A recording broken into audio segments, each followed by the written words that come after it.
Today in this video I want to tell you something that can turn your life upside down, in the best possible way. Something capable of strengthening your faith and bringing you even closer to God. Now just imagine, what if your son looked you in the eye and said with all the purity in the world, "Mommy, Daddy, I talked to God"? What would you do? Would you trust him? Would you doubt him? Or would you simply let it pass as if it were just imagination? This story will move you, will make you think. It will touch your heart. There was a boy who every day sat under a dry tree with bare branches to talk to God. His father didn't take it seriously.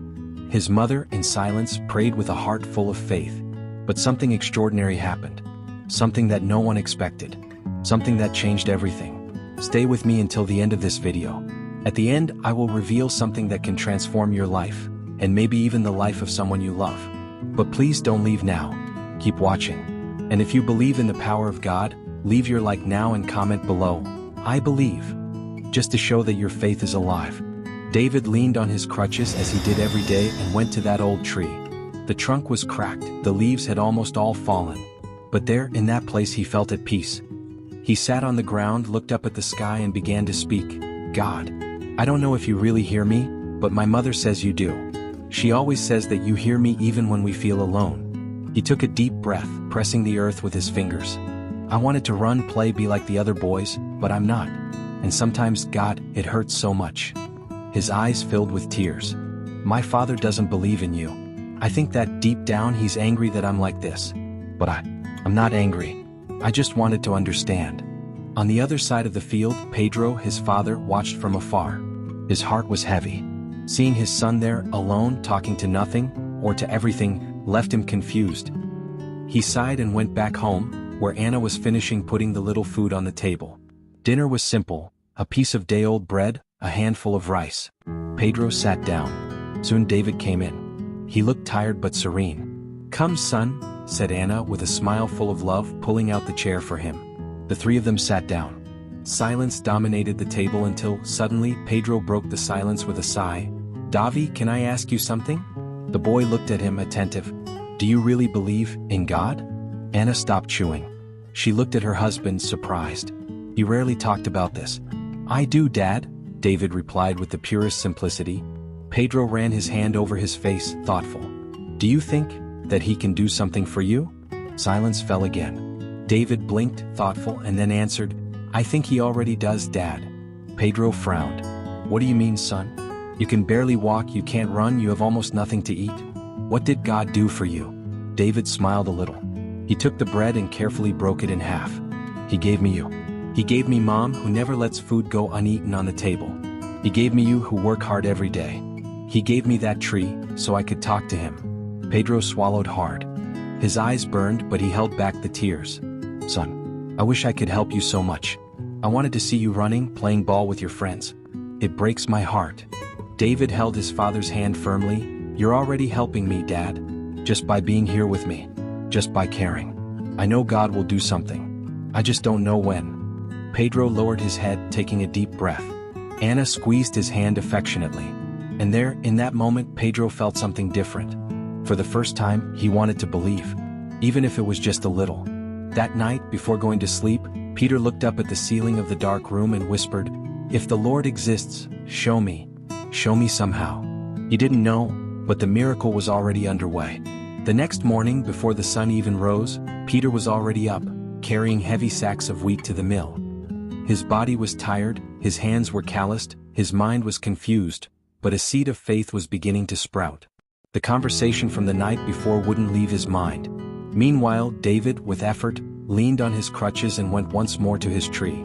He sat on the ground, looked up, and began another conversation with God. "Yesterday, my father asked me if I believe in the Lord. I said I believed in the Lord. And it was true. But deep down, it seemed that my father was waiting for another answer, as if he wanted me to say no. With the tips of my fingers, I touched the rough ground, feeling the dryness of the earth. My father carries so much pain, God, he suffers in silence, he suffers for me.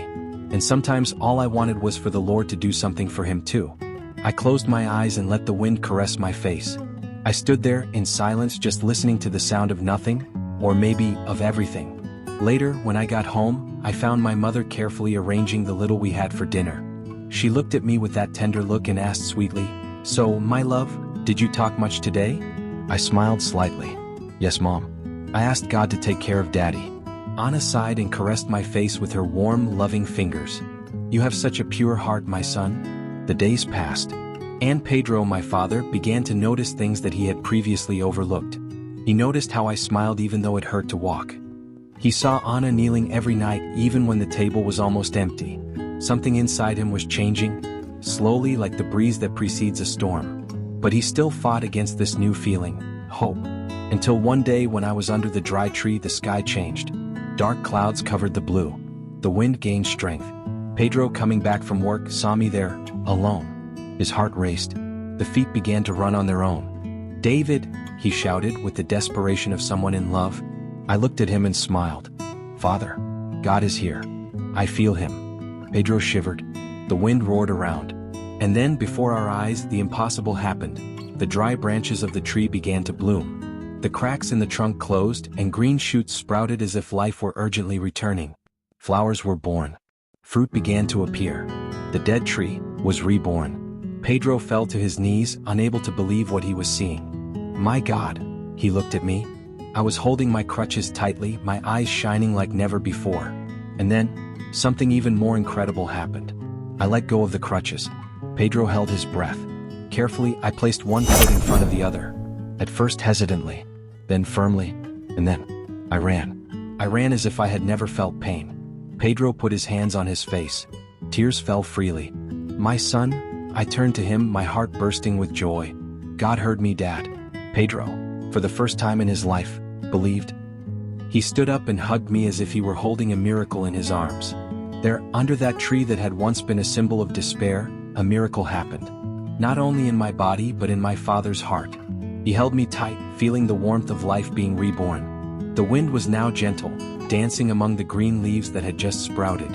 Colorful flowers adorned the branches, and among them fruits, many of different colors and sizes. "Dad, look at this." He looked up, amazed. It wasn't just one or two fruits. There were dozens. As if the tree was offering everything we had been missing for so long. Pedro picked a fruit and handed it to me. "Try it, son." I took a bite. His eyes widened. "It's sweet, Dad. I've never eaten anything so delicious." He tried another. The taste was unlike anything else. It was like honey, apple, and sky mixed together. This is a gift from God." I smiled. I began to pick more. I stuffed them into my shirt. "Let's take them to Mom. She'll be so happy." Pedro nodded, still in shock, but with his chest filled with something new, faith. We went back home. And when we opened the door, we found Anna kneeling, crying. "What's wrong, my wife?" She lifted her face, tears streaming down her face like rivers of gratitude. "Pedro," I prayed. I asked so much. I begged God to help us. I ran to her and hugged her tightly. "Mommy," God answered. "Look at me. I'm walking." Anna put her hands to her mouth, breathless. Her heart almost stopped. "My God. My son," she hugged me as if she never wanted to let go. But the miracle, it wasn't over yet. It wasn't the end yet. Pedro carefully placed the fruits on the table. "Anna, we brought these. They came from the tree. It blossomed." Anna's eyes widened, surprised and moved. But as she looked at the table, a detail caught Pedro's attention. Something there didn't make sense. Before they left, all that was left was leftovers. A piece of dry bread and a handful of rice forgotten on the corner of the plate. Now the table was overflowing. There was still warm bread, well-seasoned meat, fresh fruit, and a steaming broth whose aroma made anyone's stomach twist with hunger. Pedro took a step back, stunned. "Anna, what's happening?" She put her hands to her mouth, her eyes filled with tears. I don't know, Pedro. I just closed my eyes and asked. I asked with all my soul for God to give us enough. When I opened them, all of this was already here." Pedro fell to his knees. He couldn't hold back the tears. He looked up, feeling his heart burst in his chest. "God, I've never been a man of faith. I've always been overcome by doubt. But now I see. Thank you. Thank you." David knelt beside him and squeezed his hand tightly and tenderly. "I told you he was listening, Dad. I always knew he was listening." Anna was crying, but it was a light cry, a cry of relief, of pure joy.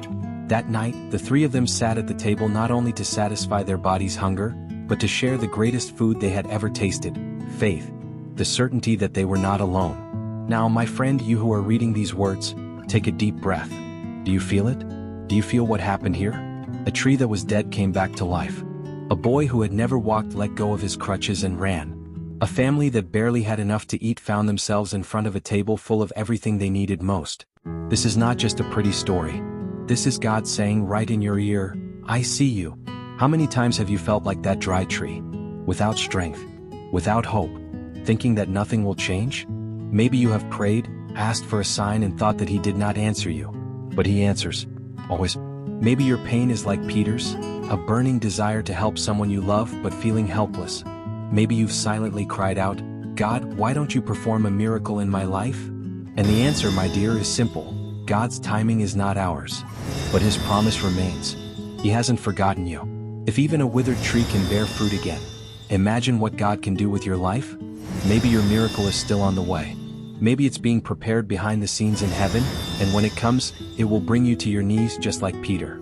It will make you believe even if you once doubted. Don't give up. Don't stop believing. God still has something great in store for you.